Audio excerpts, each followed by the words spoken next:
All right, I wanted to show you the different controls, the manual controls that are actually on the machine. This is the swinger, and this makes this thing go back and forth. That's a timer, so you can set this to go on and off at certain times.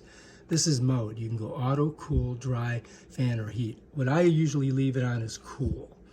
And this is temperature down, temperature up. This is just the fan, just the continuous fan blowing. This is a sleep mode, which you can program, and that's the power. You press that to turn it on. And that is how all of these work. So let's go ahead and we'll turn it on. I'm gonna click the power. And you can see we've got it at 70. If we want to change that, we could come here and we could bring it up. If we want to go down, we press this. If we want to change the mode from cool to dry, we can do that. To fan, to heat, we don't want heat. To auto, where it just does it by itself, or we could just keep it on cool, which I think is the smart thing. Timer, I'm not going to worry about. The swing, I'm going to press that and watch what happens.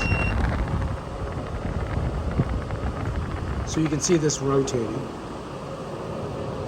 And that's basically how that works.